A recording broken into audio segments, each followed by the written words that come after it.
Welcome to the December 2nd edition of MVC Gridiron Weekly, the final show of our premier season. Tim Wood, Hector Longo, Bill Bryant here with you on a gorgeous Sunday morning in spectacular. What Absolutely. A day. I mean, today is the day you pick a Christmas light tree. the tree. Light the tree. Absolutely. Yeah, today. All the good ones are gone. All the good ones are gone by November. I'm letting you know now. And mine was cut, and it's been standing since the day after Thanksgiving in my house, my foyer, because we wanted to make sure my son felt like it was the holiday season while he was home for Thanksgiving. So yes, Bill, if you're not out in October, putting your little red ribbon on it that says sold, forget it. You're all done. Nice even cut and everything. You had no issues. You had no issues standing it. You know, I wish I knew what the name of this place was. We've only been going there for the last 20 years that Really? we've been married. It's on a hill in Haverhill. I know that, but they drill a hole in the bottom. They put and they had the special stand. See, now that's legit. Oh That's my the God, way to do it. It's the easiest thing in history. So absolutely. Yeah. Makes you look like a rock star. Every year I complain about the money, but man, it's so easy to do. So. Nice. Like I said, I'm sorry about the people on that farm, but I would give you the plug. I just don't remember the name. Sorry. Hill in Haverhill. Yes, absolutely. It's pretty much the Haverhill the Haver. Yeah. Yes. All right, boys. Yes. What a day. I'm going out on a limb. I'm stating it now. I'm challenging anyone in the state to tell me that North Andover, undefeated North Andover Scarlet Knights, who won their football state championship game on Friday night at Gillette Stadium in Division II, is not the best team in the state. The number one team in the state does not deserve the number one ranking. Now, call in now. Now, Bill. Change my mind. Bill would actually make that case. And surprisingly, because we were all on the same page before, but you saw a little something. Well, no, if you remember last week, I said North Andover is the best team in the state. Mm-hmm. Now, having seen both, they're not that far off. St. John's was a St. John's is a great football team. You forfeit your right to the state title when you lose at Fenway Park to Xaverian. That's when you forfeit your right to state title. Okay. Let's go old school college football rankings before the 4-team playoff system. Sorry, the best team isn't always number one. I'm sorry. The team that played the best season is number one. It's just the way it is. There's been great teams that have had that one loss, didn't win a national title. Sorry. So I'm going with North Andover. Every pitch that was thrown their way, they knocked out of the park. I mean, we I wondered last week, could they play that tight? They haven't played a tight game. They've been playing blowout stuff, because of how good they are. Could they play that tight game? If you had told me that North Andover would have 15 total rushing yards and win that game, I'd tell you you're crazy. Yeah, maybe it was it was the whipped cream on the Sunday. I don't know, Tim, but they have done everything right the whole way. They've presented. Every challenge presented their way, they've handled. Maybe the challenges haven't been as great as St. John's Prep. BYU has its year. And so every once in a while, a team like that, somebody mentioned UCF. UCF, 25 straight wins. To me, I look at it, I say, look,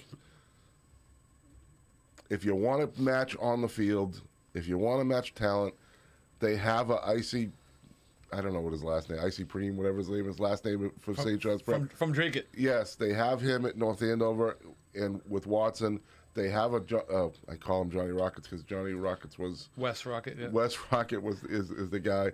I love Gabe Johnny D'Souza. Rockets. Well, Johnny Rocket was the guy. Don't distract him. I love the hamburger joint. They have a West Rocket, and nobody got my joke though, Tim. When I used that, they have a West Rocket in D'Souza, and then you have two really good quarterbacks, but one's a senior. So I'll take North Andover in that case. I'm sorry, I will state the case. I will go down swinging with the Scarlet Knights. Maybe you can call me the Valley Bobo that I am, but yeah, I'm sorry. Yeah, I think that North Andover is well deserving of that ranking now. Everything that was thrown in front of them, they've handled from the first day to the last. And that would have been a difference maker if they were to play. I think the quarterback for Malden Catholic struggled. I think the weakness for Catholic Memorial struggled. I think that was something that there was a lot of open receivers. I don't think St. John's defensive secondary would have been able to handle this. And look, everyone's saying right now, St. John's dominated Catholic Memorial. Yeah, the final score, I guess they did. Catholic Memorial was winning. Then they went behind and had a crucial 4th and 1. There probably was a crappy spot. Sorry, Mr. Official down there. It probably was a crappy spot to the point where DiBiase was 25 yards out on the field, holding his nose and telling the guy he stinks on the other side. I mean, Catholic Memorial lost that game as much as, or CM as you lost that game as much as St. John's won it. I'm not going to go out and proclaim the Prep as this almighty force. Even though Haverhill's Matt Dushman had a couple of big plays in there and played strong in the secondary. One of my guys from Haverhill, just had to throw that in there. Haverhill, yes. Just saying, I have to put the nod to North Andover. And so you mentioned it, and we don't want to. So here's what we're doing today. We're gonna talk to state champion coach John Dubzinski. We're gonna talk to him around 10:10, and then so. What's the story on Matt Feld? Has he answered the bell? Has he answered the bell yet? He sent me a direct message on Twitter last night after I presented the challenge to him and the Herald coward Daniel Ventura that.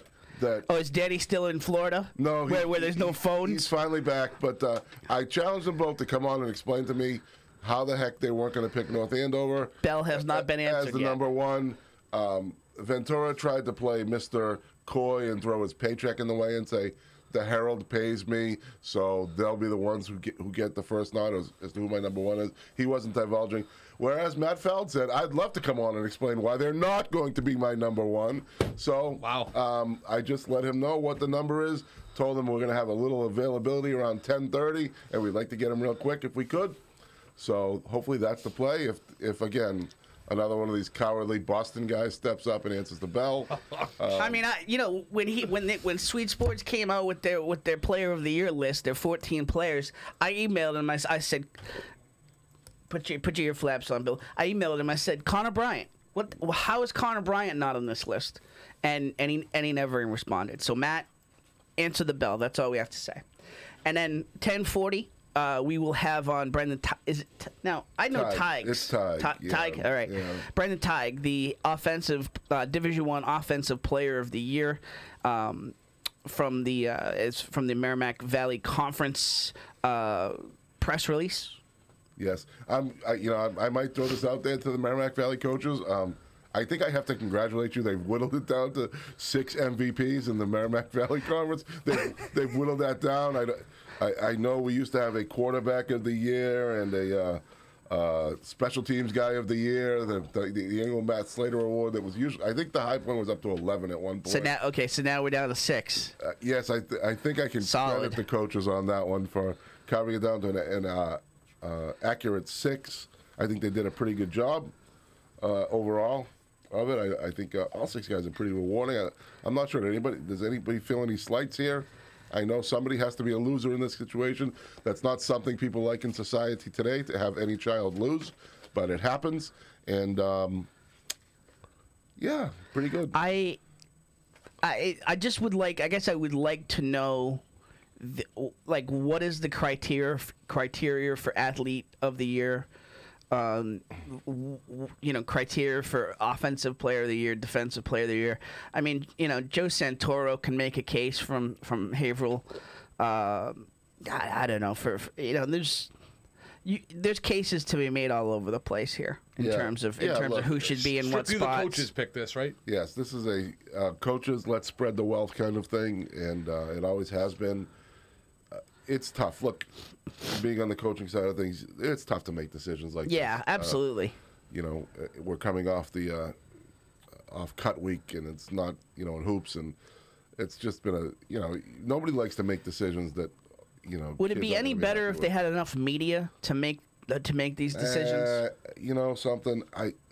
The media outlets make their own all-star teams. I know. The Herald's all Scholastic, and the Globe's all Scholastic, and Tribune and the Trib and the Sun and so honestly, the coaches want to have the control of it. It's kind of like the playoff system. They want to make sure that they all have their input and their control. So it is what it is. I believe an old coach that I've heard say once or twice has used that line. It is what it is. we will break it down a little bit, give some shout outs to some worthy players that are all over this list. A lot of them we've had on the show. Yeah, and honest to God, you know, the fact that a kid's a senior always comes into play in these things, and it's always a separator. I know you guys don't like stories, but I harken back to my days as a baseball coach at Whittier Tech way back in like 1999. And I went into one of these coaches' meetings because our head coach couldn't be there. So me being the meticulous dink that I am, I walk in with stats and numbers and blah, blah, blah. Facts. Yes, to push our kid. And I said, you know, this guy was 5-0, and he hit 460, and we won the league easily, and he's definitely our player of the year, and he's a great kid, and, you know, does this, and on the field. And another coach who'd been in the league for 22 years or whatever says, this guy's a really good kid. I coached him in football, too. And I said, what did he hit? He goes 270. And what was your record? 10-10. And the vote was 9-2 against me. So I realized that back in the day that those things, and of the two, I was one of the votes who voted for my kid. So it was really 9-1 against me. Stats don't matter. Yeah, you know, a lot of times these meetings, you know, farcical anyways. But I think the MVC coaches do a pretty good job in this case, in the hoop case of, like I said, they culled it to 6 MVPs. It's tough in football, obviously. Everybody thinks their kid is, you know, I'm sure that Randy Audette is. Everybody has an MVP on your team. Is standing by, you know, the Santel pick is a great pick. You know what I'm saying? And he's a great player. There's no. And he had a spectacular season, but I bet you Tommy Ryan would have gone to the wall for your son too. You know, not your son. I'm not your child, but you go to the wall for Connor Bryant too. And I'm guessing he was kicking the wall when he walked out of that meeting and said, well, these guys don't have a darn clue what they're talking about. This is ridiculous. We were 8-3, and we put up wins over Lexington and you know, all these teams, you know, 1 point away from Tewksbury. What's going on here? You know, and so it's not an easy thing either. So you can understand where the coaches come from too. Yeah, absolutely. Absolutely. So we are efforting on the Division II Coach of the Year. That'd be the MVC Division II Coach. They're probably going to be the State Division II Coach of the Year as well. I would hope so. Absolutely. There's any justice. If anybody, either of the Boston papers are paying attention, yes. No, I'm serious. No, I hear ya. That's not you know, sometimes they come up with these crazy things. So, No, not yet. Why don't you take a break? All right. Got a couple things we got to settle here. We shall take a break. Let's do that. We'll come back. He is the producer. Sorry, Lou. We didn't mean to, he's scolding us for the first 13 minutes. No, I'm not scolding you. No, we got some technical stuff to do. Gotcha. All right. We shall do that, and we will be back to break things down after the break here on MVC Gridiron Weekly, presented by Davila and DeFusco Insurance.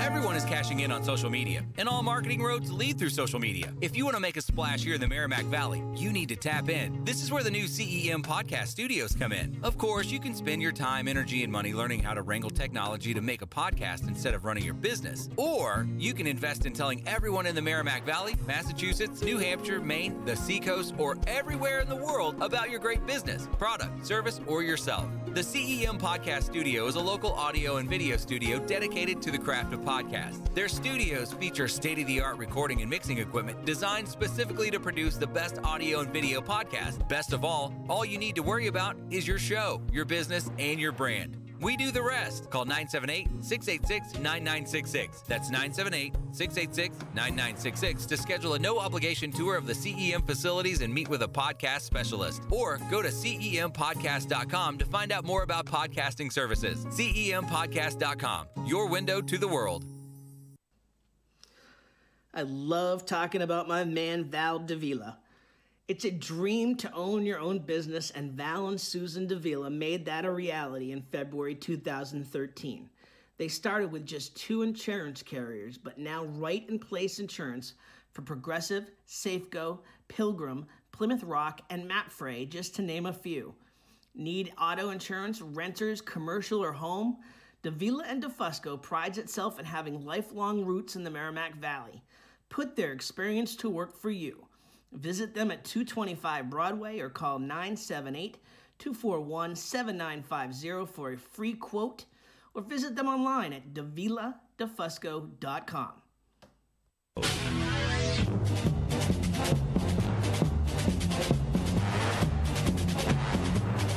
Back here on MVC Gridiron Weekly, presented by Davila and DeFusco Insurance.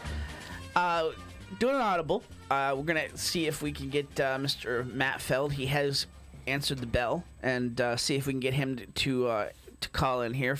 Matt from Sweet Sports, from Boston Herald.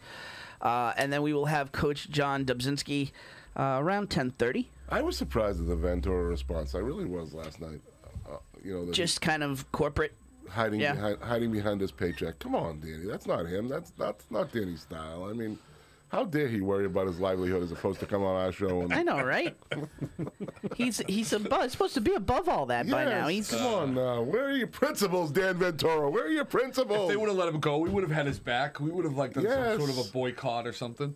So we were talking about ref. We were talking about a little bit about reffing. You brought that up, and we were talking a little bit about this at Al's. The Tewksbury game, the Springfield Central, a little chippy. Yeah, I know. Andy Gresh really was riding that horse the whole time about the chippiness of the Springfield Central teams. Did you feel like it was over the top? I did. Okay. Now, the late stuff, I think, was over the top. The stuff earlier in the game, though? I was more towards the late end of the game. Yeah. The last 2 minutes, a lot of personal. I thought there was little stuff here and there. Early second half. If they would have called, there was a couple of spears where kids were already down. Because there was a game earlier where a kid intercepted the ball and fell to the ground, and a kid came and tackled him, and they gave him a 15-yard penalty. I get it, you're down. But that to me was almost like a mistake, you know, where there was guys tackled down and guys were spearing them that I thought, you throw a 15-yard penalty, that chips that away. And by the way, while we're talking Super Bowls and overall stuff, I will say that Andy Gresh takes a beating for his radio show that was on the 98.5 Sports Hub here. Give him credit for the job he does. There's preparation. Oh, yeah. He's not afraid to, reach out to Twitter to guys and say, hey, look. Like there was one kind of awkward moment last night in the St. John's game at the beginning when Brendan Glasheen, from Lowell's Brendan Glasheen, who I'll give credit, he's a Syracuse guy, so he didn't really know too much about DiBiase, saying his name wrong, and I think they kind of just stopped him right there and said, hey, look, this is a guy who's won 300-something games, please get his name correctly here. Yeah. But, getting back to Gresh. Newest stuff. Yeah. A-plus job, and he does it every year. And look, I don't know why people. I'm a Gresh fan. I don't know why he was great on 98.5. He was great on EEI when he was on there. He knows his work. He's a tad overboard with the 11 personnel and the blah blah blah. But honest to God, if he is going to take the time and put the effort into this, and he did every game. He didn't split off. You could tell by the end he had been there all day long. Yes, but he did a really darn good job. Oh, he did. You would have thought I could say to you for just about every one of those games, you would have thought that he had been broadcasting that team's games. Right. Yeah. Yeah. Good point. And like I said, there was one point where he had mentioned that somebody had sent him a note on Twitter that this is where the quarterbacks do split off for Central or whatever, and so it was interesting. A cool day for high school football. Couple of quick notes on that. Can the folks in New Hampshire, where I've been covering a lot of games the last couple of years, notice how every kid after every big play was looking up at the big screen to see the replay and how important that kid is?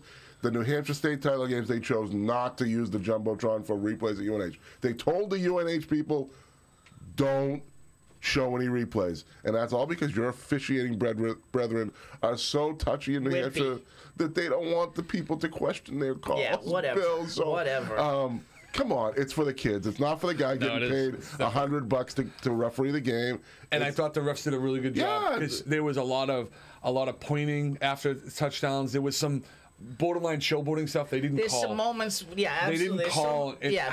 How do you do that on a Super Bowl at Foxborough? At one point, a prep kid spiked the football. He let it go. That part of it I thought was really, really, really smart. There's moments where they could have interjected themselves into the game where they had some restraint. And that's why I love the officiating in Massachusetts when it comes to football. Honest to God, because again, there was a pass interference play, and it was pass interference, but the ball was thrown 10 out, and they don't have the uncatchable rule in high school ball. And, like, yeah, if he threw the flag, it should have been a penalty, but it really shouldn't have been a penalty. And it was a better no call than yes, call. Definitely. And they use discretion, whereas everything in New Hampshire is by the book because of the federation rules. And honest to God, I really... That's where we're going, you know. Yeah, I know that, but, again, they would have stopped the game 68 times to tuck the kids' pads in New Hampshire because the shoulder pads that the Tewksbury kids are wearing had the thing out, and that's illegal. It's like...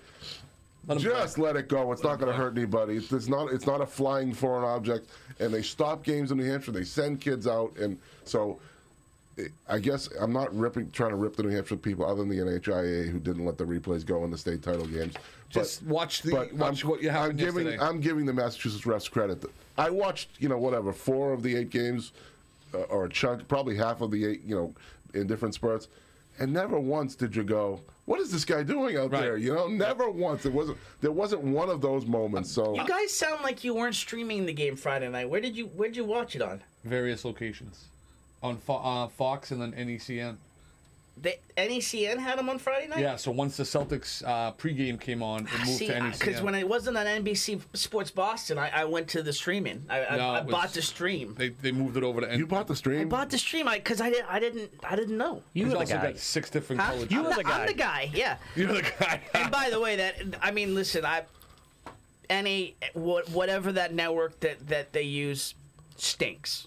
So I'll just say that the NFHSS network it's awful. Definitely needs improvement. Sorry. The other thing that Matty Feld tweeted out I'm glad they do it. How cool it was for the the umpires to have the microphone. Yeah. And I invite him up to Methuen High School. I was going to say several schools do that. Watch a game up. This part of 495 because Methuen we have all of actually you have them. Yeah. Our guys are mic'd up. So huge shout out to Tewksbury. I mean, listen, they lost 20-7. They were overpowered in the first half. It's fair to say.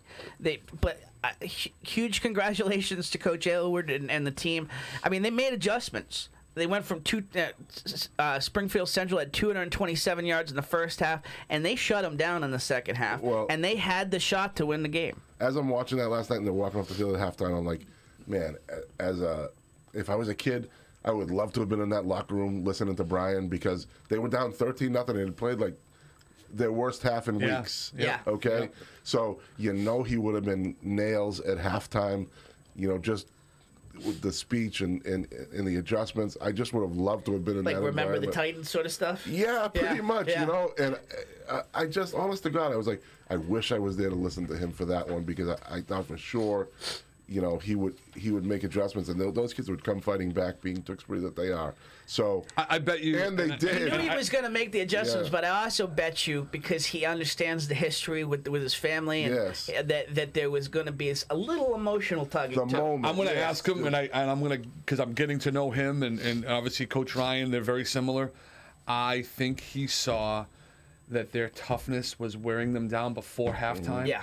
And I think I guarantee he said to them, they're already scared because you're not stopping. You know what I mean? Yeah. Right. And they're not ready. They don't want to come out in the second half against They you really guys. had no business being down, just 13-0. Exactly. No, I know. That's absolutely. a win. Absolutely. I mean, you don't want to say that, but I mean. But it was. Yeah, It was a huge. And when the Kelly kid picks off that pass. And Zervis, I mean, starts the half that way. But when the Kelly kid picks up the pass in midfield with 4 minutes to go, you're thinking, this is the classic Tewksbury way. This is Methuen. No, I said to my wife, are you kidding me? Look at this. Yeah. But I'm rooting for them though instead of going against them. I was screaming for that.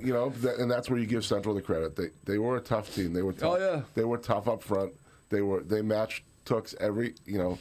But I think it goes back to they had twice as many kids on that field, so there wasn't a lot of two-way players there. Right. Number 6, I can't think of the kid's name on defense that had that huge sack. Like there was 5 or 6 kids on both sides of the ball that were senior men out there that not every single Tewksbury kid could play at that level.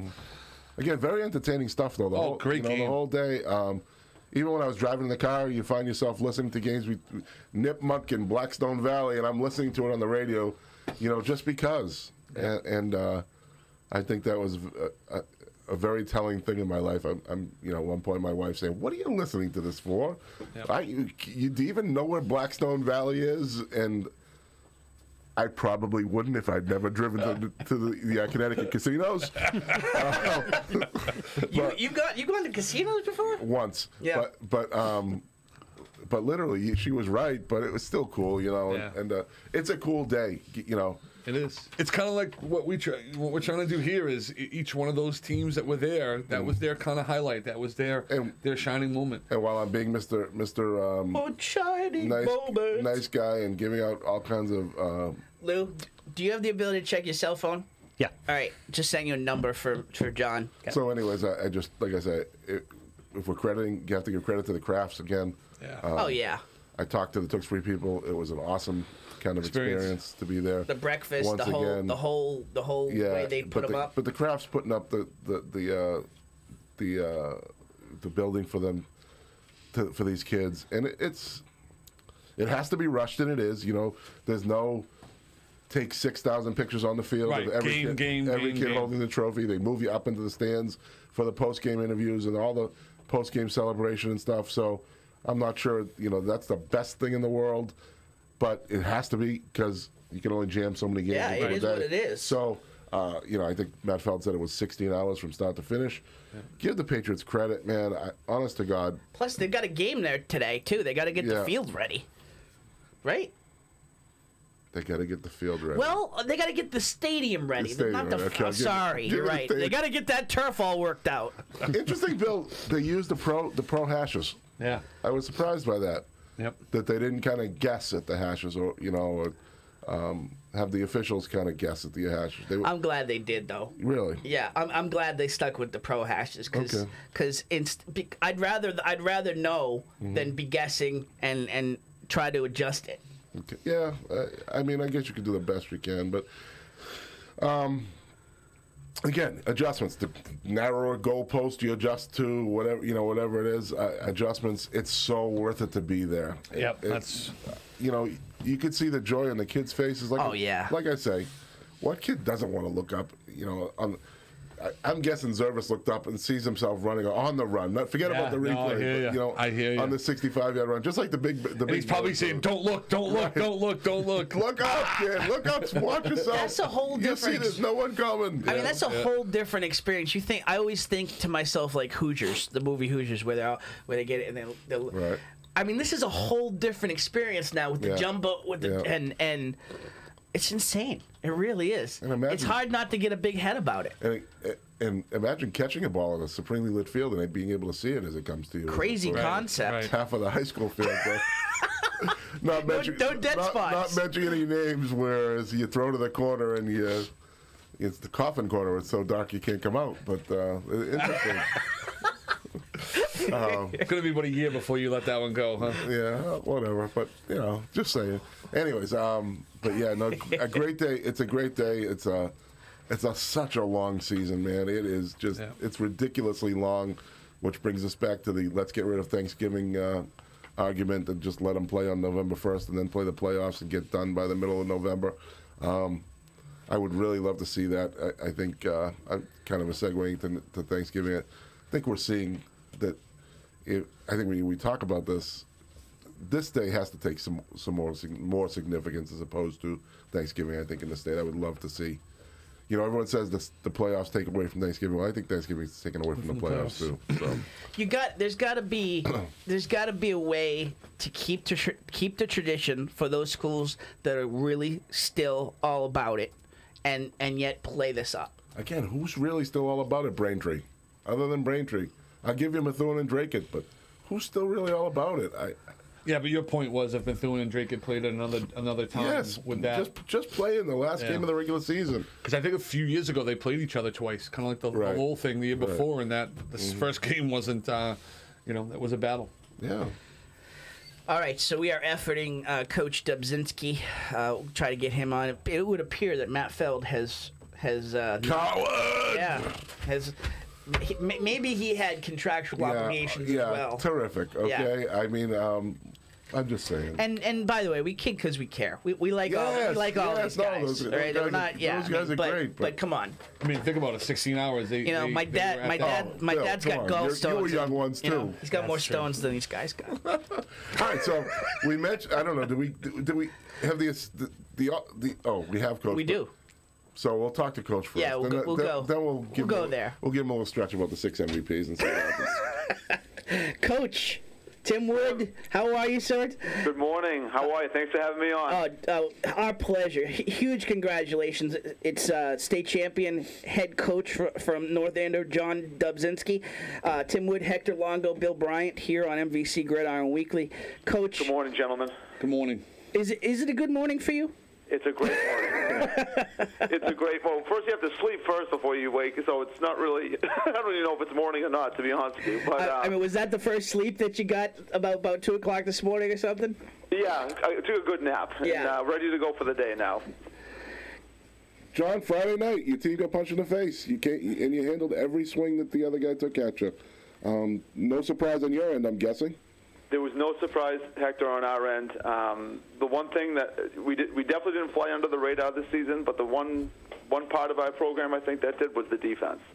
And we knew we had a good defense. We knew we had a physical defense, a fast defense, an athletic defense, and they really came up big. There wasn't a whole lot of spots where you had to showcase that defense during the season, though, Coach. But I mean, it was. Yeah, no, that was a team that was. We didn't see a team like that all season. Yeah. Most of the teams that we play, tend to go in the gun, spread it out a little bit more, sling it. They were old school. 3 backs in the backfield, power I formation, and they're just going to run it off tackle, counters, ISOs, just power football. And we, the kids up front, unbelievable job. I know that we gave up a decent amount of yards, but when we need to make a big play, it was there, and it was great to see. So, John, your ends, I think I talked about it when you played Andover. They're so fast getting to the quarterback. Speed is definitely their game for Rulo and Mike Roach. Mm-hmm. How did that translate against Central, where they were going to get, it wasn't going to be just get to the quarterback. It was, you have responsibilities here. How did that transfer? Against Central or against King Philip? I'm sorry, against King Philip. Against King Philip.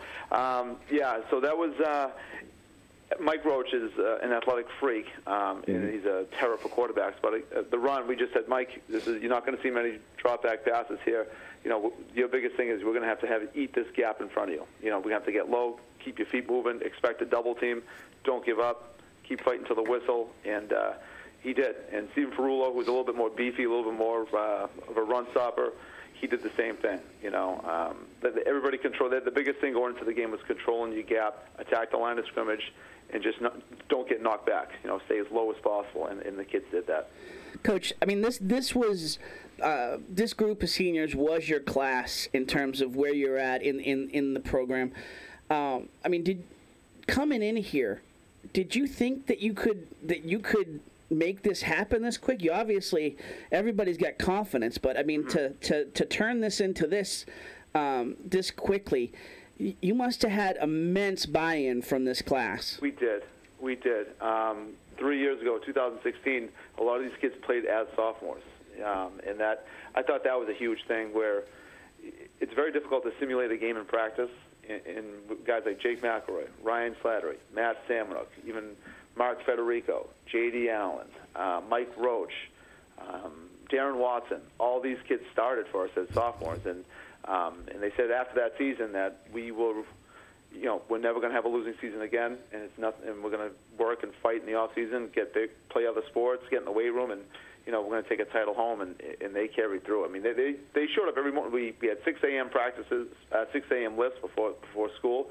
We had 20 to 25 kids there 3 days a week. It just showed you, if a kid's lifting in January and February at 6 a.m. before school, it shows they want it. We had a lot of kids buy in that way. John, I'm gonna go a little bit of ancient history on you here, because you mentioned this group of seniors, and I'm sure, and talking to Jake for a million years, there was probably 600 reasons why he transferred back from Brooks to North Andover High School after his freshman year. Mm-hmm. How important do you think, just from watching it, were the fact that Darren was there, a kid they've been together, inseparable for years. And like you say, all these other Slattery and all these other seniors. Gabe, how important was that, the camaraderie in that group, to bring Jake back to the fold? Yeah, it was a perfect marriage. Having a quarterback as smart as Jake, as athletic as Jake, as tough as Jake, having a great complement of athletes around him, like Darren, like Gabe, like Slattery, like having Mike Defoe this year, having Jack Walsh. It was like a perfect storm, and they all love each other. That's the other thing. Nobody cared about stats. Nobody was selfish. Everybody just wanted team success, and that's overlooked as a coach, because that's something that we preach. Not every kid's going to buy into it, but our kids legitimately did, and they pulled for each other. And you can see if one kid makes a play, kids on the sideline are jumping up, going crazy. So they legitimately love each other. They support each other, and they fight for each other. Well, just to follow up, that's kind of my point, John. Just in this day and age, that uniqueness of those kids getting along. Jake wanted to be with his buddies. He wanted to be with those guys. It wasn't, I want to play football for Coach John. I want to play basketball for Coach Tanglis. I want to play for Doolin and base. He wanted to play with his buddies. Exactly. As big a role as anything played, because he was going to be a star wherever he was. Right. But the fact that he wanted to be with his buddies shows an awful lot about that group of kids. And I think that's kind of what makes it unique in this day and age. Oh, yeah, you're 100% right. Sometimes, like when kids play in youth, some kids will go to the high school, some kids won't go to the high school. They kind of disperse a little bit. This group was tight-knit. We had a couple of additions, like you said, over the past couple of years, and they came right in, and everybody gets along very, very well. There's no issues with the kids. Everybody loves the kids love the coaches love the kids. We work at it, we're passionate about it, and it translates to a lot of success. Coach, you mentioned it early on, but I mean, in the midst of it, in the grind of it, I'm sure it wasn't as pleasing. But when you see the scoreboard afterwards and you see the stats, I got to imagine to win the game this way, when you had everybody telling you, "Oh, they can't win a close game. They've been winning blowouts all year." To win the game this way has got to be incredibly satisfying for you and the kids. Oh, absolutely. Yeah. We heard the pregame. The talk was North Andover was fast, North Andover was athletic, North Andover scores a lot of points.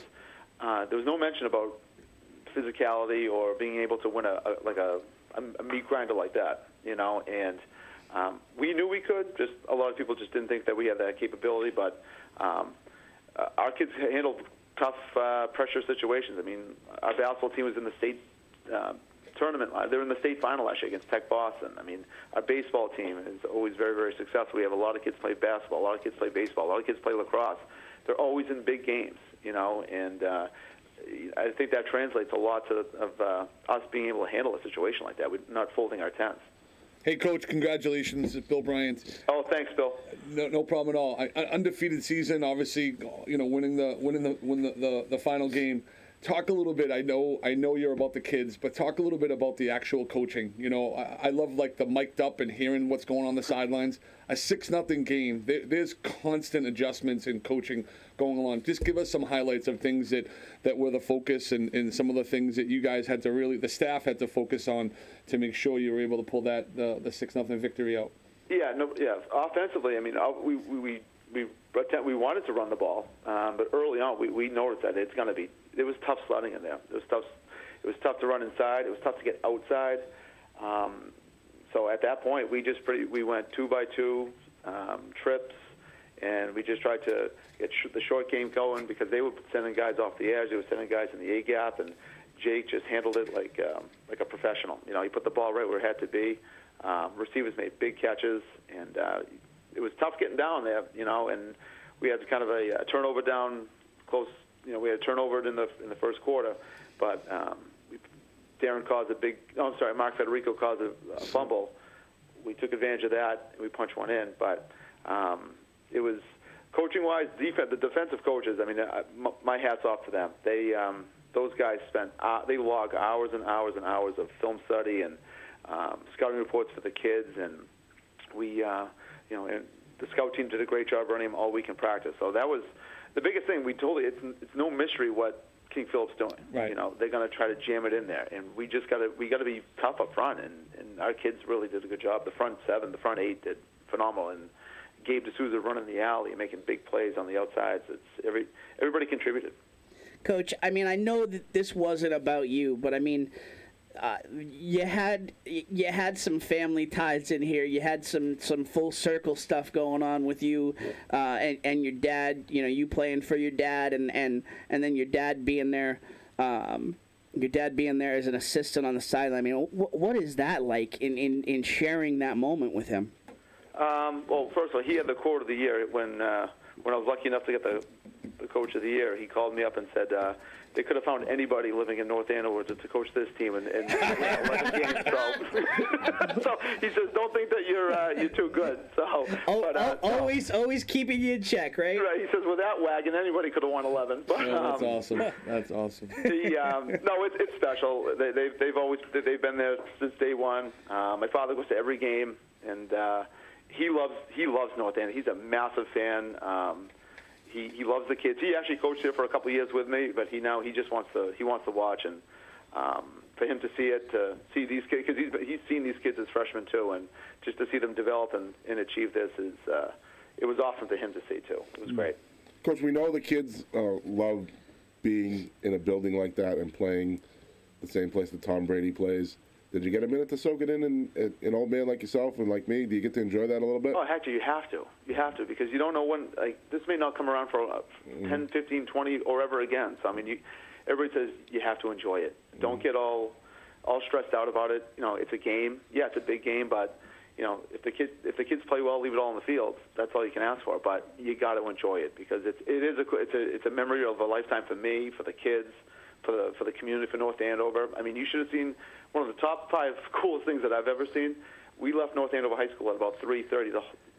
Thousands of people lined up Mass Ave, and we had a police escort take us right down to 495, and signs were up, and people were screaming and yelling. It just showed like how awesome of a town North Andover is and how much they support football. And you know, the kids saw that, and when we hit the highway, we basically said, guys, we're playing for these guys. This is great. I mean, we're very lucky to be in a community like this. It's awesome. I mean, the entire town traveled well, pretty much. Yeah, they did. Yeah. We had about 4 fan buses come down, and yeah, North Andover, they get behind the sports. It's awesome. I think it was one of the largest student sections of the whole Friday and Saturday. Was it really? Yeah. That's great. That's great. Yeah, someone said about 10,000 people were at the game on Friday night. Mm-hmm. Could you ever think with this team that you would win a game with 15 yards of rushing? Well, I mean, when we played Central earlier in the year, it was offensively we didn't play great in that game either. We turned to the defense to really to win the game for us. So we have had that situation before, and I think that those games are character-building wins. You know, the fact that we could do that against a great team like Central shows that we can do it again. So, but no, 15 yards of rushing, it just shows you the type of athletes that we have on the perimeter and making the big play when we have to.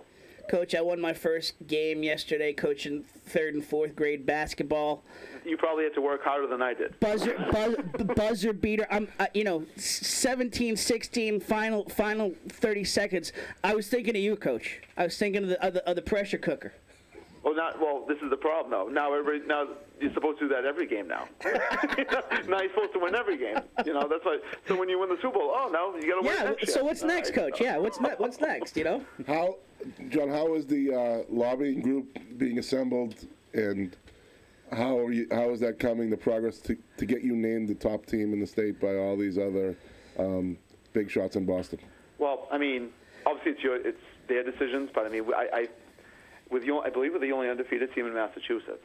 Mm-hmm. We played so to do that, playing a high level of football, I think that goes a long way. I mean, we beat Central; they were in the top 10. I think Tewksbury was in the top 10 at one point. Mm-hmm. Lincoln Sudbury was in the top 10 at one point, and I think King Philip was number 8 going into the game too. I'm not here to be a cheerleader for the team. You know, we played awesome all year. We were undefeated. We beat great teams, and we did everything we could. Now it's in their hands right now. I mean, you got a state championship trophy. Screw the media. But not.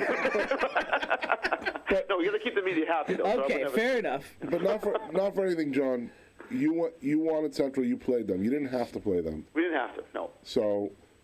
You've done what you did on your end, schedule-wise. Let's put it that way, okay? I mean, for I'm just going to be honest. For people to ignore the fact that you are the undefeated team in the state, you did take on all-comers.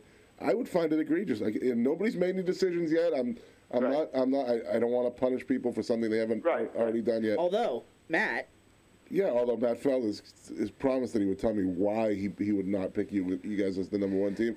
But anyways, I'm just saying. I mean, it's tough to ignore what's gone on here. I mean, I find it appalling that anybody would. I really do. I have to say, you did what you did everything you could do. You were whacked around. You got up. You blitzed people. You crushed people that you had to. So, I just would say that. I would get the lobbying group going if I were you, because I think you deserve it. That's know a lot more people saying. than I do, so if you want to do that, that'd be great. I would be more than happy to. He kind of already is. He's on Twitter. I would be more than happy in the coming days to take on this cause, because I do believe in causes. No, we hope. I'm not going to lie to you. We hope. It would be great. It would be great for the kids. It would be great for the community. It would be great for the school. But, but we did say that because at the beginning of the year, the kids were saying, oh, with it. I'm like, guys, it doesn't matter. The ratings only matter in December. So we'll see what happens. I mean, I love to hear the guys on, for instance, on EEI. When the 30 seconds that they bring up the high school football. Oh, North Andover. That's way up on the Hicks. Or when they brought up EJ Perry, quarterback, and Andover. How the hell did an Andover kid get to BC? It's like, all right, get a clue and then come back and talk to us. Right. No, I see. I'm from Central Mass. I'm originally from Leominster, and like when you hear like the Globe or the Herald, like anything outside of 495, it's like Ohio. Hey, we play football well in the sticks too. So. So we asked the kids, like, what do you play in the winter? Like, what's next for you, Coach? What do you do in the winter? Are you going to be playing some Fortnite now, or what are you doing? Let's see. I got pick up at daycare 3 days a week, and now I have to actually be a father now to my two kids. All kidding aside, though, Coach. My wife held it down, and she was amazing. She allowed me to do this. This is a lifelong dream of mine, and. Now it's time for me to take a little bit of time to myself. Mostly, I got to spend a lot of quality time with the family coaches spend more time with other people's kids than their own, and now it's their turn to see their dad. But all kidding aside, though, with the group of seniors you have, and a lot of them play basketball, like you talked about. There's wrestling in the spring, lacrosse, baseball. Mm-hmm. I imagine, though, you're going to spend a little bit of time going to these other games with this class because, anytime you play football together, I don't care what your record is, you can go 0-11, and there's a bond there. Going undefeated and winning the state title, I do see, I see you expecting to want to see these kids all the way through the rest of the school year. Oh, yeah. I mean, that's a beauty. I teach at the school. That's the other thing. So I will I told the guys, you better not be a stranger to me now. Don't walk past me in the hallway. Just come on in. You want to talk? I want to talk what's going on in basketball, what's going on in lacrosse, what's going on in baseball, what's going on at home. Yep. You do your best coaching from 8 a.m. to 2 p.m. So I will. We're definitely going to. I want to watch Jake, Darren, Gabe during basketball. It should be a great season for Coach Tanglis. And just. Yeah, there's some potential other hardware coming North Andover's way with this phenomenally talented senior class in other sports as well. Oh yeah, basketball. I mean, last year when they got to the very end against Tech, and then I think they bring everybody back. And Coach Tanglis is a phenomenal coach, and I know he'll have those kids ready to go. He'll have them ready to go tomorrow, and just ready to go for the championship run. Great track program too. Coach Nugent does a great job, and Coach Doolin for baseball, Coach Connolly for lacrosse. So, I think they're going to push for the league title in pretty much every sport we're going to line up in. John, how important is it now for you to also find the college fit for a lot of these kids? Obviously, some guys are playing other sports, but do you get into the recruiting process right away? It's part of the job description. I mean, that's a big thing. You don't just, once the season's over, it's not really over for a coach. You guys know that, and now that's our ultimate goal is to produce, good, hardworking young men who are going to be good husbands someday. But with our main objective is to what's going to happen to them after life after North Andover, you know. And so the college coaches have been on the circuit. You know, we've made a lot of connections with a lot of guys. So we're just going to see where it all pans out. But that's part of the job description of a high school football coach. I mean, doing everything in your power to get these kids to the next level. Has Jake kind of planted the flag one way or the other in terms of where he might be looking in terms of which sport? I mean, is he looking at football at all? He was kind of going back and forth on it. You know, I think baseball is going to be what he wants to do in college. I mean, we've had a lot of conversations on it. It's gone. You know, last year was more football. Then it changed to baseball, and you know, like I said, he could do both, to be honest with you. But absolutely. I think. I mean, I don't want to speak for Jake. I don't want to speak for his family, but sure. You know, I think he is leaning more towards playing baseball in college. Certainly make the case, though, and he's got the postseason awards to kind of back it up as well. Absolutely. Too now. So, and a state championship doesn't hurt.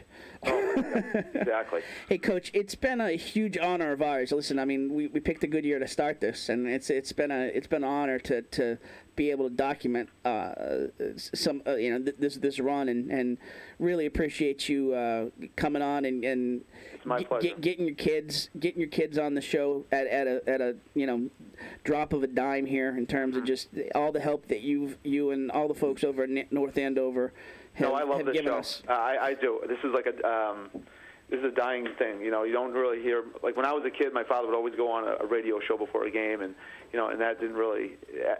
For many, many years, you wouldn't really get anything like this. I think this is awesome. The kids love it. The coaches love it. Obviously, it's very popular on Twitter.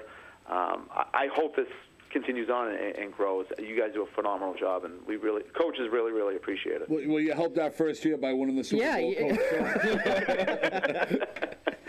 Yeah, really appreciate it. Yeah, it's we don't know what to call ourselves. We were talking about that this morning. It's like we're not a podcast, but we're a video podcast. But everybody thinks it's a radio show. It's like whatever we are. We're trying on a new platform, and it's been working out so far. Oh, I love it. And you certainly helped. And I know many people are huge fans as well. So you guys keep it going, please. Awesome. Any final thoughts before we let you go, Coach? Anybody we didn't give a shout out to? No, I just, like I said, thank you for what you guys have done. It's a thrill for a kid to be on the radio. I'm just so happy that our team got a chance to be on the show, and I'm honored to coach in a great league. This is the best league in the state, and we're just looking forward to a great season next year. Coach John Dubzinski from the state champion North Andover High School. Huge Consensus number one, Tim. Oh, yes. Consensus number one. There it is. There it is. Okay. Have a great Sunday, and we'll talk to you down the road. I hope so. Thanks, guys. Absolutely. Coach. All right, thank you very much. Yep. All right, so we will take a quick break. We're a little late on the. Let's see here. We're a little late on Brendan, but we will effort on Brendan during the break and talk to the Division I Offensive Player of the Year, Brendan Tighe, after the break here on MVC Gridiron Weekly, presented by Davila and DeFusco Insurance.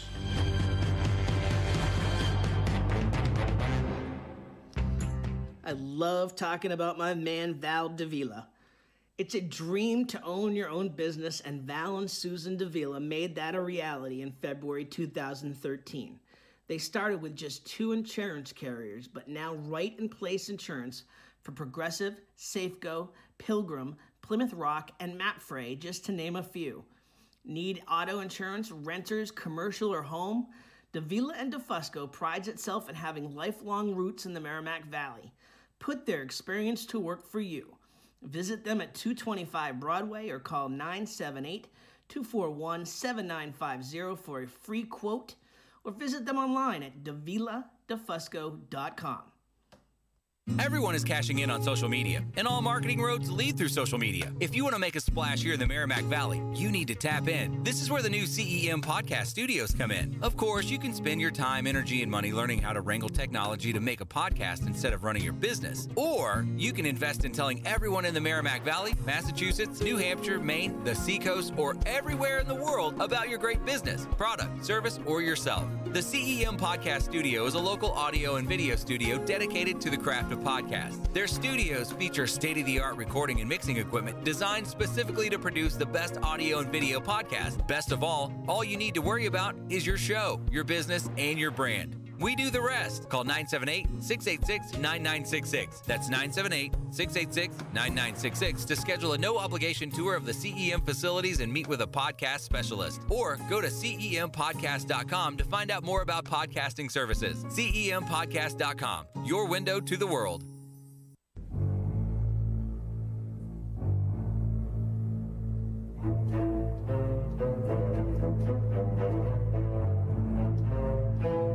Thursday show. Yes. Back here on MVC Gridiron Weekly, presented by Davila and DeFusco Insurance. Did you hear that at all on the Thursday show? Yeah. So there was, there was some feedback, and it kind of sounded like somebody walking in the wind. That's kind of what it's in my headphones. Yeah. That's what it sounded like. I've often been caught walking in the wind. Oh, no.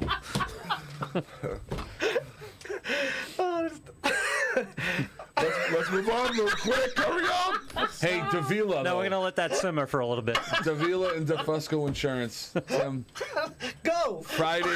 Friday, I was in a insurance pickle, and I won't bring up my agent. Where are you? I won't bring up my agent because I'll never speak of them again. Okay. And in about a week, when I call Val up and schedule the An appointment, insurance pickle is what you're going with. my insurance company left me in the wind. I was buying a new car. I gave them the 24-hour heads up. This is going to happen tomorrow at 3:30. She's like, well, we close at 4. I said, I'm happy for you, but I need you at 3:30 because I'd like to take my car home. She didn't answer the call. Oh, God. Fax paperwork over at 3:40, 20 minutes before the end of the day. So I'm sitting in Danvers, basically screwed. I text him and say, you know what? Val is the MVC Gridiron show. I go on his website. Ironically, they're open till 5:30 on Friday because most insurance companies should be open later for their customers. Val helped me out.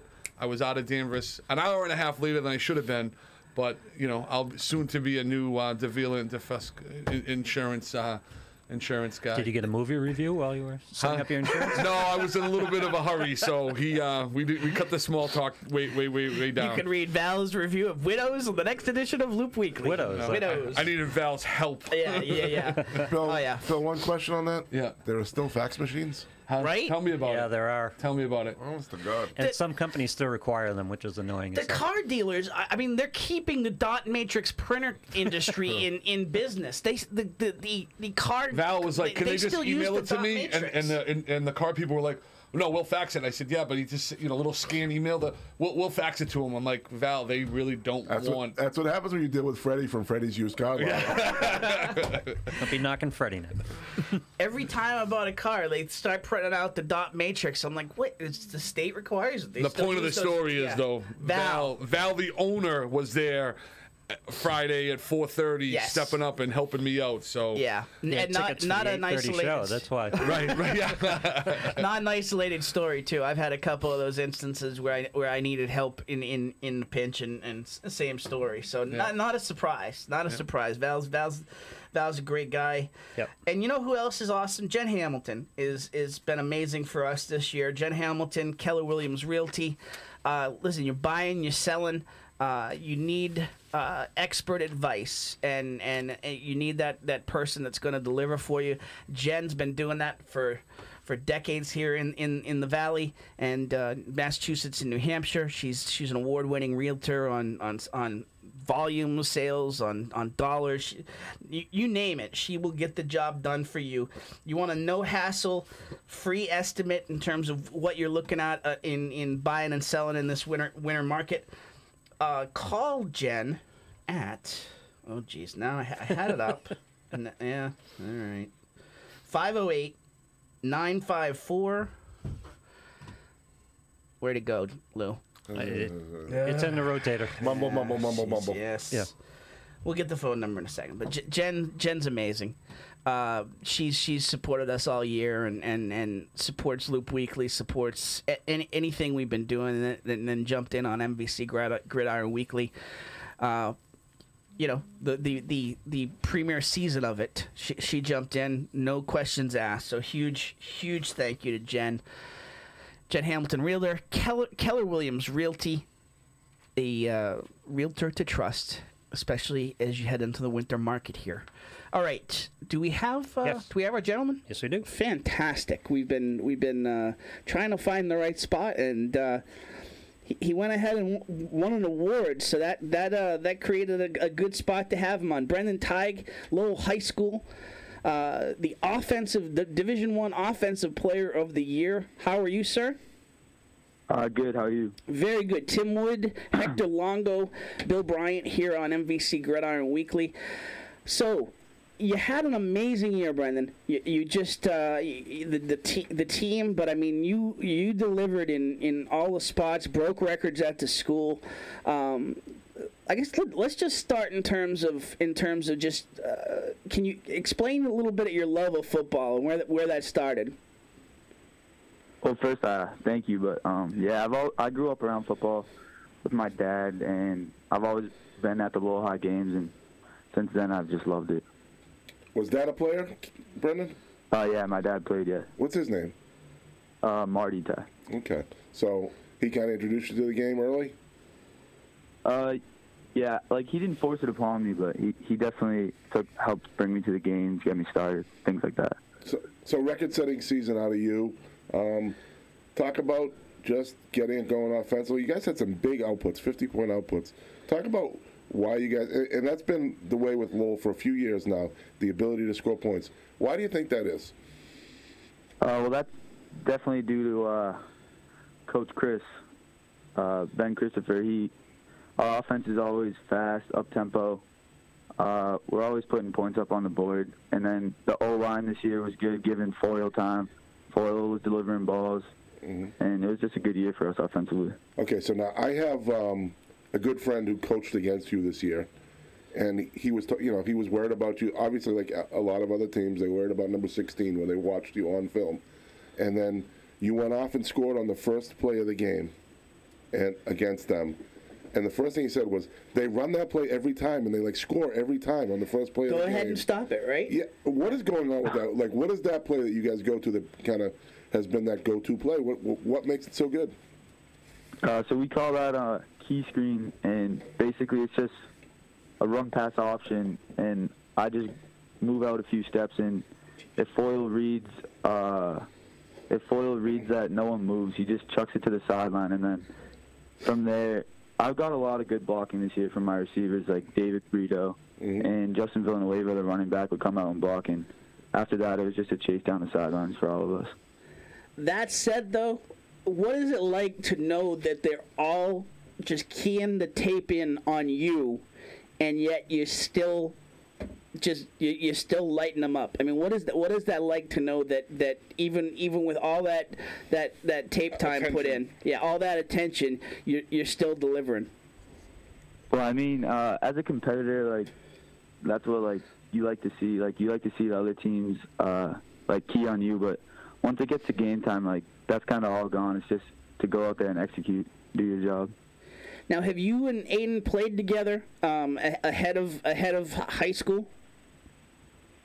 So Foyle came off of a shoulder injury last year, so we got a few reps JV my freshman year, and then but when we were younger, we played junior high together. So yeah, we've been throwing together for a while now. So I'll have to ask Brendan. I would have, if you had made me pick a winner on Thanksgiving, I would have taken the Hillies probably 7 days a week. Tell me about what went into that victory, because I think that's a pretty good win to cap you guys' season, no? Yeah, definitely. That was a good win. Haverhill's a good team, but we just came out there like we wanted it that day. The defense stepped up. That's our seniors' last games, and everyone just played for their hearts out for them. So, Brendan, congratulations on the award. This is Bill Bryant. You play a little bit of lacrosse too. Watching your highlight tape, there's a lot of catches where you're jumping out of the roof and taking the ball away from defensive backs. You started running the ball. How much does lacrosse and football, which one helps you? Do they both help each other out as far as your aggressiveness and things like that? Talk a little bit about being a multi-sport athlete. Yeah, so I would say they both kind of help each other, like lacrosse with cuts and like lateral movement, but then football definitely translates to like lacrosse aggression with like the hits and not shying from contact, anything like that. But I love both sports. What position do you play in lacrosse? Midfield. Okay. So, what's next? What do you do? What happens this winter? This winter, I'll just be in the gym working out a lot, preparing for lacrosse, and still staying in shape for football in the spring. Do you start looking ahead, Brendan, here? You're only a junior, obviously, but do you look ahead to a future? Do you think the future lies in football? Do you want to play football after high school? Yeah, I'm hoping that something works out with football, but right now it's not like crazy recruiting for me, but hopefully it sparks up. Do you start to look and think, what level do you think I fit in? Do you start to talk to people? Yeah, that's what I'm trying to figure out right now. Coach Gillick from UNH actually has helped me out a lot from that. I went down to see a game earlier this season. Mm-hmm. Coach Gillick, is he a Lowell guy too? Yeah, he is. That's Garrett Gillick? Is that? Yeah. Okay, so, man, because you're coached by Ben Christopher, who was a legend at Tewksbury High School, and now you're talking with Coach Gillick, who was a pretty good ball player at LHS. Right. So you're finding the correct connections here, right? I mean. Yeah, I've been pretty lucky in that sense. I'm gonna go out on a limb and say that the offensive player of the year award might put you on some college radars, my friend, here in terms of, and I mean anybody who watched you play and. We watched you against Methuen, and we watched you in a number of different situations. You're a star, and I appreciate it even more. You coming on, you sound very very humble, and I just I hope you as a football fan, a guy like you, I hope you do continue on. Brendan, on another note, thank you. Each week when we've had kids on, they've been able to talk about the people behind the scenes that have helped them out. I believe you used to play basketball as well, lacrosse. I know that you're on a team right now with the quarterback from Billerica, Houlihan. Who are the people behind the scenes helping you get around and supporting you over the years? Because, you just don't show up one day and be a star athlete in a couple of sports. So who are the people you want to thank and talk about? Well, first, obviously, my parents. Like, since a very young age, they've supported me 100%. And then once I got to high school, Coach Dave Casey's helped me out a lot. He's been there for me. And then, obviously, my group of friends, like, they've just always been around me, pushing me to do my best, keeping me away from the wrong things, stuff like that. So, Brendan, Bill just tossed you a nice little softball up there. I'm going to throw you one tough question just because I feel the need to do it and stir up trouble. All right. But honestly, I want your opinion as a Lowell High School athlete here. I have always said throughout the year on this show that for past years, I find it weird that you guys play in what they call the large with the teams from kind of this side of the valley. As a Lowell guy, would you rather play in the division with Chelmsford, Billerica, Tewksbury, Dracut, that side, and call that like the West and put the other teams on the East? Or do you like the fact that you play in Central, Lawrence, Haverhill, Andover, North Andover? In Methuen. Sorry. Well, I mean... Like, does it mean more to a kid, is what I'm saying, to play team sports? Well, yeah, I've grown up playing against all those guys, like Tewksbury, like Shane Aylwood, all those guys. I grew up with them, so obviously it would be pretty cool to put them on the schedule, but I'm definitely not complaining with who we play. No, and I wasn't saying you complaining, but if you had your druthers, I just would think that your rivals would be Chelmsford, Billerica, Tewksbury, Lowell. That's all. You know what I'm saying? Those would be the rival teams, and I just always wondered why they wouldn't just separate. It's close. Those 4 or 5 teams on that side plus North Andover play in the small, whereas you play with the teams on this side of the valley. Just wondered what your opinion was. I guess I'm saying, how big are the rivalries still with those towns? And you kind of answered it. You know, you've grown up playing against Tewksbury and things like that. So I appreciate the honesty. That's all. I wasn't looking to entrap you or anything. Just get a kid's opinion. That's all. Because I understand. I think sometimes it means more to us old, crazy, sports guys as opposed to what the kids. And you guys are what matters most. So that's all I was saying. Yeah. Brendan Tighe, Lowell High School, record-setting season, MVC Offensive Player of the Year. Huge thanks for coming on the show today. Amazing season. Yeah, just absolutely. Amazing season out of the kid. Absolutely. Honest to God, every coach you talk to, Brendan, honest to God, and I think it shows by you getting the league Offensive Player of the Year, feared you, and that's the ultimate compliment. They all said, watch out for number 16. 16 was tough. He's a guy we worried about. So good for you, Brendan. Great year. The greatest compliment is when you're coached against, you're double teamed, and you're still producing the numbers is quite impressive. Good stuff. Thank you. All right, we'll talk to you down the road. Have a great winter. And, again, huge congratulations. Sounds good. Thanks for having me. All right, take care. All right, so, I mean, like I said, humble. Yeah. And I think that's what you want to hear from a kid like that. And where I was going at. Great parents too. Absolutely. Real friendly, real nice. I mean, the only thing I would say is Pup Honor, lacrosse, youth basketball. They've been in the Merrimack Valley Conference, so I know for my son, he's competed against them. Right. So there is that weirdness where they're in both, where like Tewksbury, Andover, they're in a different football league, right. The AFL, I think it's AFL or whatever. Okay. Yeah. So there is still a connection with the Lawrence, Methuen, Haverhill, those guys. Well, it's funny that you would bring up Tewksbury, Bill, because I want to make a quick little segue here. Just to announce and remind people that Tuesday night at 7 o'clock, at Tewksbury Golf Course. At Tewksbury Country Club. Yep. Those folks put on an amazing football college recruiting night. Yep. They open it to the public, basically. Any football players, juniors or seniors, are welcome to attend. They get like 30-something college coaches, Bill. Yes. Something like that. Is it a college fair? Is it an explanation of the process? A little bit of both? Yeah, I think the coaches who Eastern Mass and Southern New Hampshire high school football. Yeah. Ronnie Druin puts it on. Brian Hickey, Aid Harrison, Bob Elwood. Yep. They get 30 coaches. They talk to the kids. Kids, like I was talking to a kid at Masco the other day who was kind of, what do I do? I want to play college football. What do I do? I'm like, get to Tewksbury Tuesday night. 7 o'clock. I know you know all these guys, but if they see that you're interested, that you want to play football, for the D2 and D3 type kids, that's a giant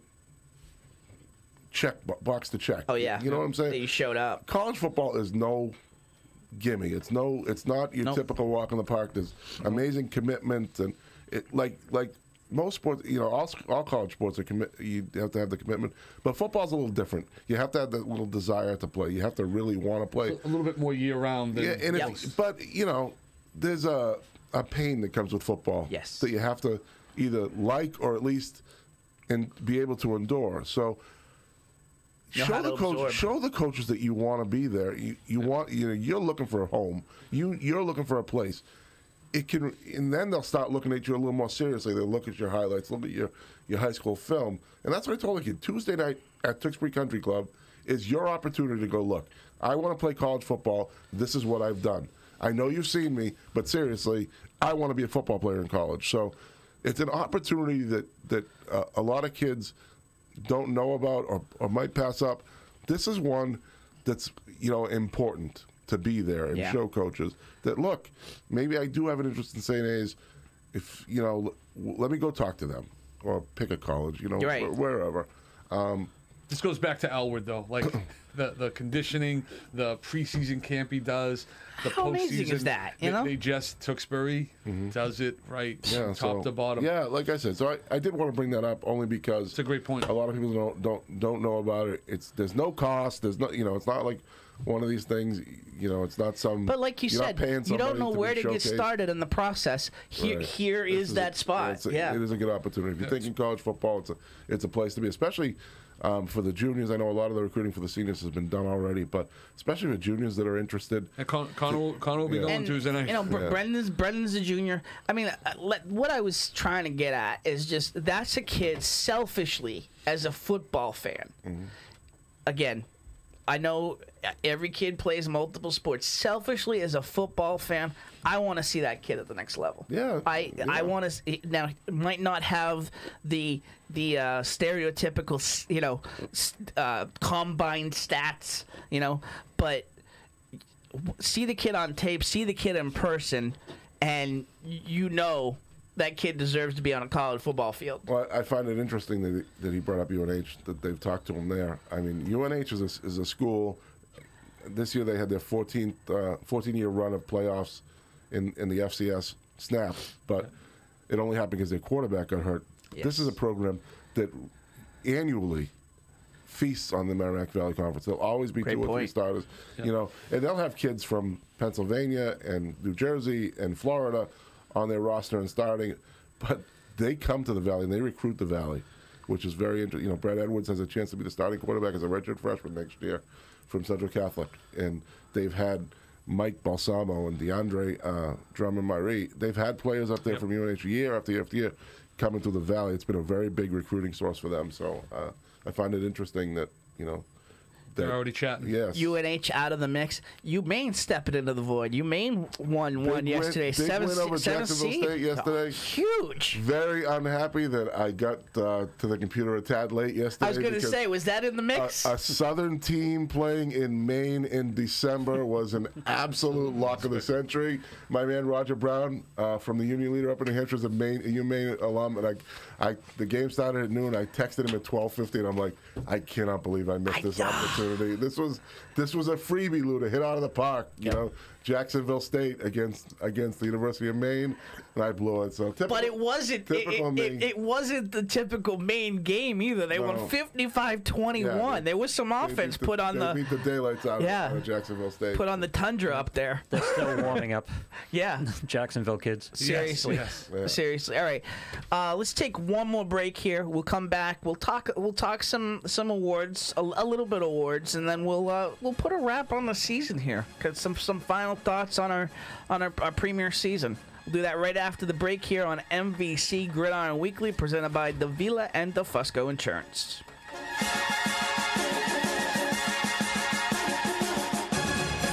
Everyone is cashing in on social media, and all marketing roads lead through social media. If you want to make a splash here in the Merrimack Valley, you need to tap in. This is where the new CEM podcast studios come in. Of course, you can spend your time, energy, and money learning how to wrangle technology to make a podcast instead of running your business. Or you can invest in telling everyone in the Merrimack Valley, Massachusetts, New Hampshire, Maine, the Seacoast, or everywhere in the world about your great business, product, service, or yourself. The CEM Podcast Studio is a local audio and video studio dedicated to the craft of podcasts. Their studios feature state-of-the-art recording and mixing equipment designed specifically to produce the best audio and video podcast. Best of all you need to worry about is your show, your business, and your brand. We do the rest. Call 978-686-9966. That's 978-686-9966 to schedule a no-obligation tour of the CEM facilities and meet with a podcast specialist. Or go to CEMpodcast.com to find out more about podcasting services. CEMpodcast.com, your window to the world.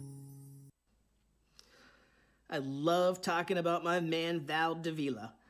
It's a dream to own your own business, and Val and Susan Davila made that a reality in February 2013. They started with just 2 insurance carriers, but now Right in Place Insurance for Progressive, Safeco, Pilgrim, Plymouth Rock, and Mapfre, just to name a few. Need auto insurance, renters, commercial, or home? Davila and DeFusco prides itself in having lifelong roots in the Merrimack Valley. Put their experience to work for you. Visit them at 225 Broadway or call 978-241-7950 for a free quote, or visit them online at daviladefusco.com.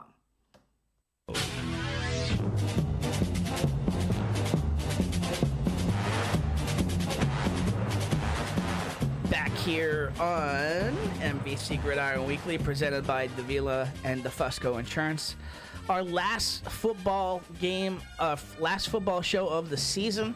We'll kind of take a couple weeks off, I think, and then we'll reboot and For the winter? yeah, for the winter we'll do I think we got to figure it out, but I think basketball, hockey. I mean, we can do a little bit of anything. Like you said, Hector, off air last week. We can do whatever the heck we want. Whatever kind of jumps on the radar. Yeah, my best stuff's always off the air. It is, right? It's true. It's true. As long as we're together, that's to me. That's all I care about. I mean, final thoughts. Just, I mean, this first season. I mean, what was this like for you guys? What are your kind of takeaways from doing this this fall? Look, I think we talked about it. I want it to be fun and professional all at the same time, and I think we've accomplished it. I think people realize we're out here now, and look, it has not been a chore coming in here on the weekend mornings. It's been a lot of fun. Fun, yeah. It really has. So thankfully, sweet. It has not been a chore. No, right. When you can say that, you've done something. I'll say this: when Coach Dubzinski told us that they called and asked Central to play, that's when it hit me that that's exactly what I wanted out of the show, was to find out a tidbit or two, information here and there that you would have never read about, never known.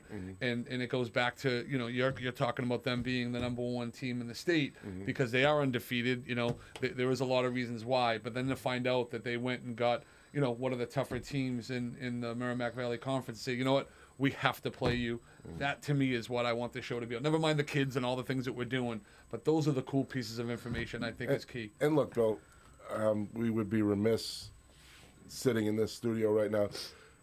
A lot of it, I think we wanted to accomplish was based on the radio shows that have been or used to be pumped out of this building. The Frank Benjamin show. Frankie Benjamin. Yep.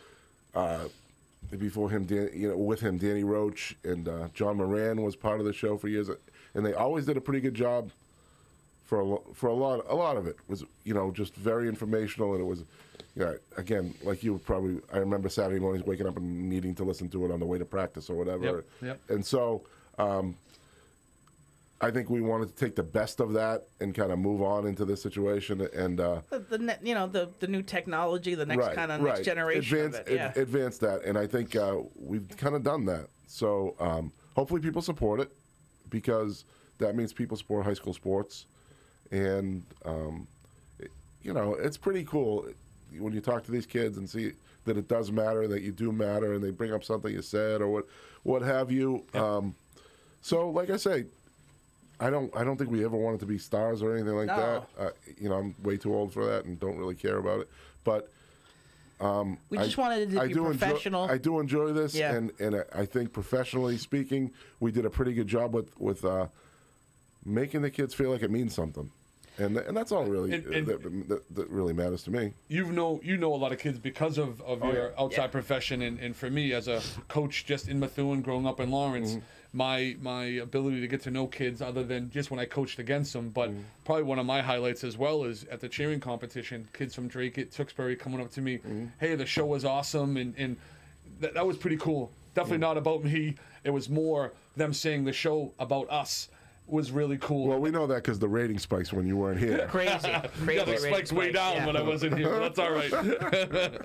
And those numbers don't lie. No, but the kids recognize that this is about us. This is a way we can tweet this out, and Huddle is cool. These kids can make a highlight film of themselves in 30 minutes, which is amazing. But to get them on the radio, to get them on Facebook, on Twitter, YouTube is pretty wild. And we got more stuff that we want to do with this, in terms of remotes, in terms of getting some more of that Huddle footage in there, and some of the footage from the community access stations, perhaps, in terms of and honestly, I've had conversations with a lot of the community access stations around the Merrimack Valley just about broadcast. I got to ask you about that, Lou, in terms of how that would translate, how the definition on social would translate to community access. So we'll talk. We'll talk about it. But that's been the fun part of it is that folks have recognized it, and folks have taken so you wonder how first of all you wonder how the coaches are going to take to it. As much as professional as the coaches are, they got a ton on their plate, and every single coach that we reached out to was just phenomenal in terms of embracing it, embracing the just getting the kids some more recognition.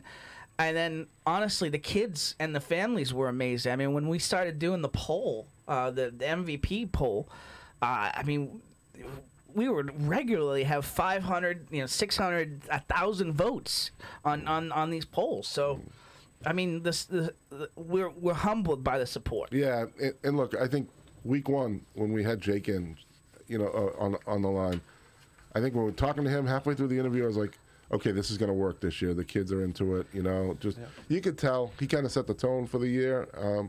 And then Gabe was an awesome. Yeah, oh yeah. But we got lucky too. The league was we had some good runs. Competitive and fun this year. We had a ton to talk about with the Rangers all year long. They made it interesting all year long. So relevant. Yes, it was good to be part of that. It might not always be that way. Focusing on the one sport of football. Now football is different in the fall. It is the marquee sport still. So it might not always be that way. That's kind of why in the winter I thought about we should branch just so we can find the news. Yeah. If wrestling's having a wrestling's right. If some track's it. Not the end of a wrestling could be the program this winter. The program that sets itself apart. If it is, it is. So let's keep an eye on that, and hopefully we can do that. In the coming weeks. The only negative is the waitress at Al's that keeps wanting to set a plate for 3. Yeah, it'll happen. It'll happen. If there's some sort of a behavioral boycott. Unless there's a brunch somewhere, that's not going to happen, Tim. So. I like my sleepy time. He's a family guy. He's dedicated to the medical definition of the proper amount of sleep. Talking about blueberry cornbread, though. Blueberry cornbread, huh? I don't know about that. We'll see. I'm a traditional breakfast guy. My wife's got a ham bacon for me in the oven right now. So Very nice. Very nice. Huge thank you to all 22 Lou behind the glass. By the way, she didn't put the pineapple slices on top, and she knows how much I love pineapple. Oh, that's bad. She went with some kind of maple syrup thing. Little brown sugar pineapple. You can't beat that. Oh yeah, legit. It shouldn't be good, but it always is. Oh yeah, it always is. But go ahead, Tim. I'm sorry. Go thank Lou. all 22 Lou. No, this was a blast. You guys do a great job. Might have been the moment of all moments this year when Lou was dissecting the pass route. I mean, seriously. Wondering how to take the top off the defense with the option route on that show. I thought it was really exciting. But I mean, exciting. That's what you want to go with. But in that moment, it was legit. It was legit, and he picked us up. Quite honestly. Oh my God. I mean, and I think I was dragging Lou really that day. Yeah. I think, honestly, that's probably been the funnest part of this for me, is just envisioning it, how the mix would happen in terms of having you, Bill, and having Hector, and how the three of us would interact, and kind of envisioning how that would come together. I mean, it's been awesome to. I mean, we kind of had a feeling what we wanted in terms of just getting the kids the exposure, getting the coaches the exposure, like you said, getting those little tidbits that you wouldn't normally know about.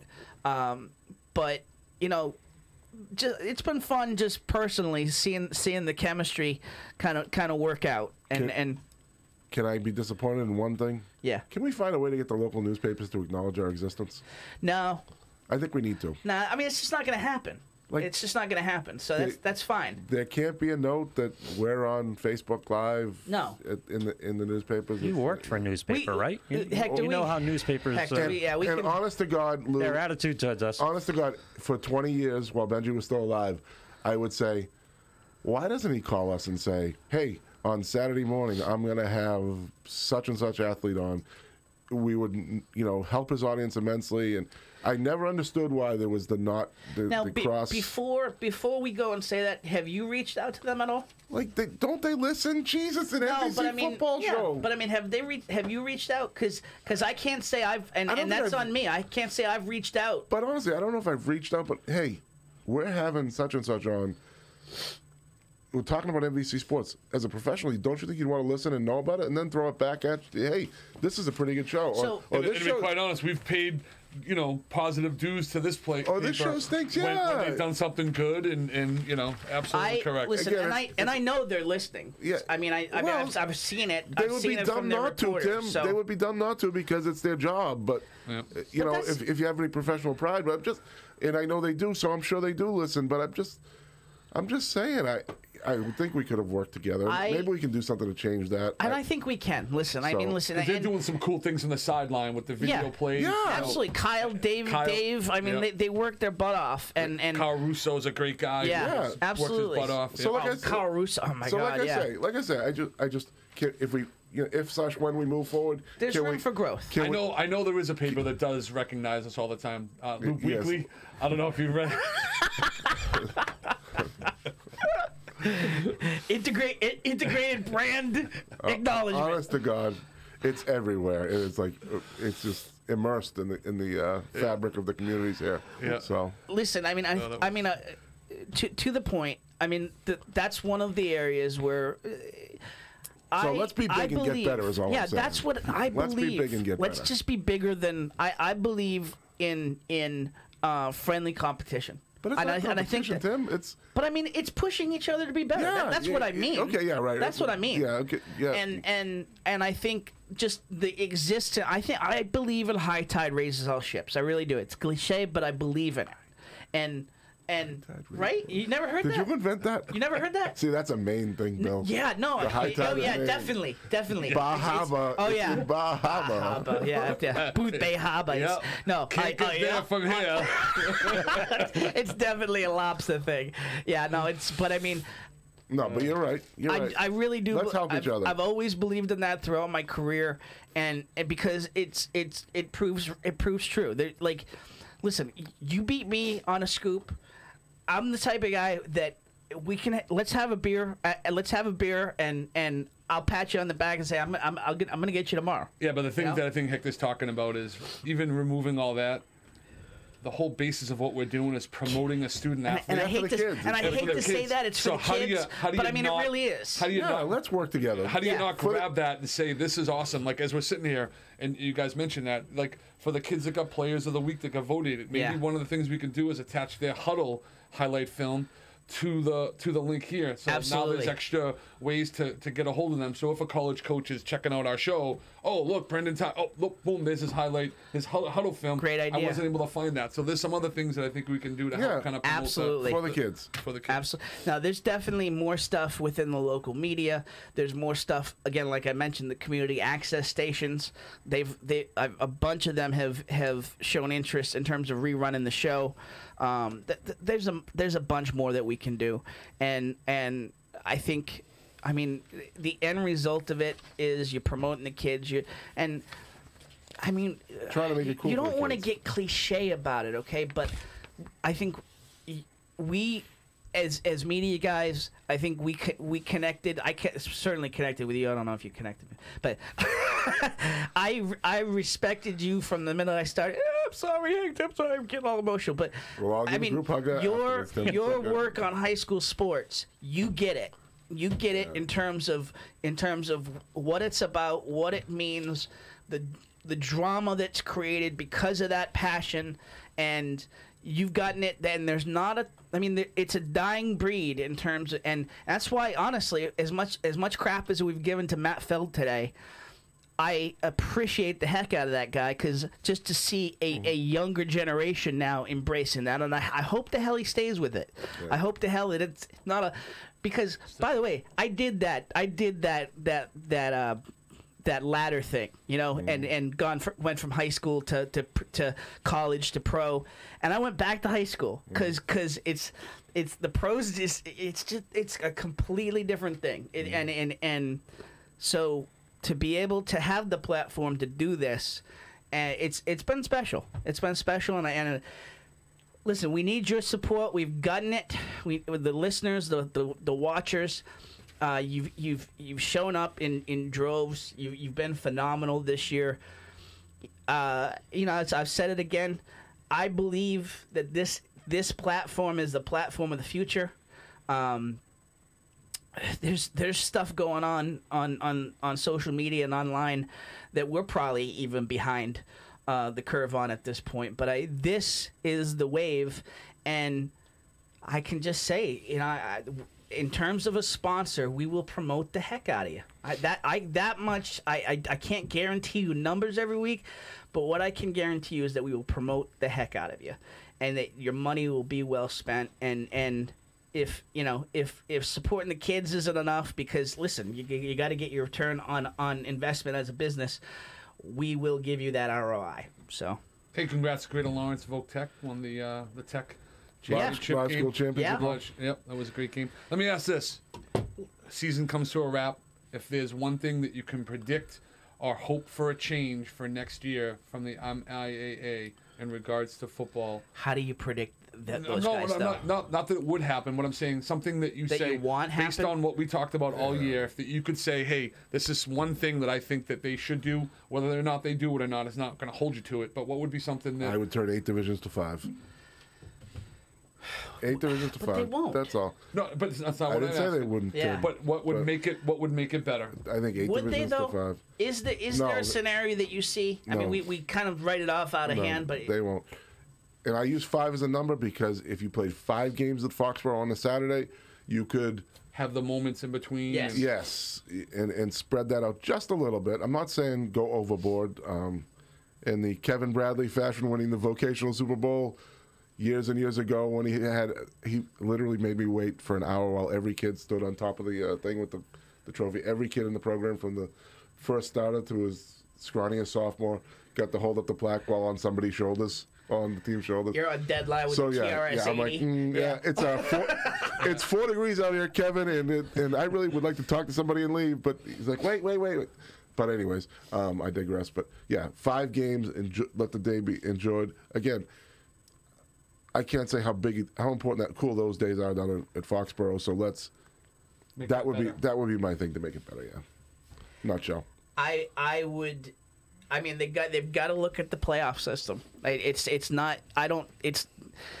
And I'm not here to slam it. Okay, I think you have to keep evolving it. And I think it was any adjustment that you make that you can admit that an adjustment needs to be made is a positive step. Is this the way that it should be done? I don't think so. But the fact that they've acknowledged that something needs to be done, I hope that they can continue to evolve it. And just my takeaway, I missed talking to Tewksbury today. It's a class group of kids, a class group of coaches, and to me, my takeaway is that the Central team did a great job from Springfield, but at the end of the day, it was a school that was double the size of Tewksbury, and that just doesn't necessarily add up as to what division they're in. So if you're going to have a criteria for different divisions, keep that criteria consistent. Yeah. Because I felt like that Tewksbury kind of technically didn't, that wasn't a fair representation of what that Super Bowl was, and I feel like that they fought to the very end, and I think they were kind of robbed a little bit of a Super Bowl because they played against a team that, based on numbers, were in a division higher than what they were. Interesting thought. So I had some folks ask, because we kind of were talking about it at one point. I was talking about it, why we didn't do our own awards. Listen, at the end of the day, we came back to we're first season program. We don't.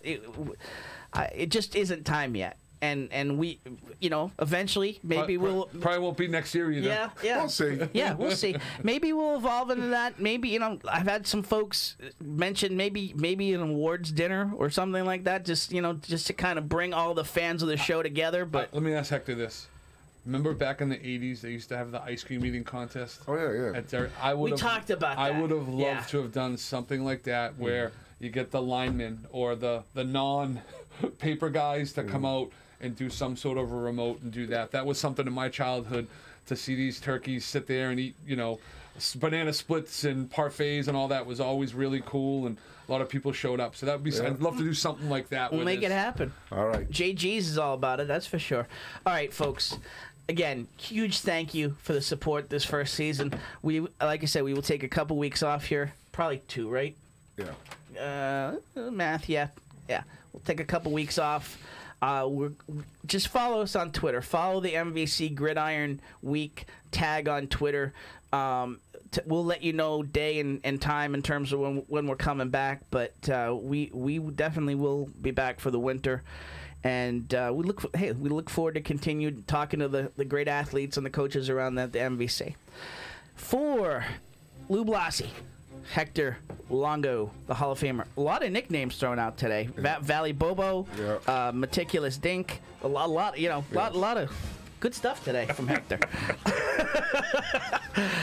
For Hector Longo, Bill Bryant, Tim Wood. Great, just really enjoyed it, folks. You watch it on demand. Great numbers last week. Huge thank you. Just ending the season on a very high note. So, huge thanks. Like I said, take a couple weeks off. We'll be back with you. Thanks again for watching, listening, promoting MVC Gridiron Weekly, presented by Davila and Del Fusco Insurance.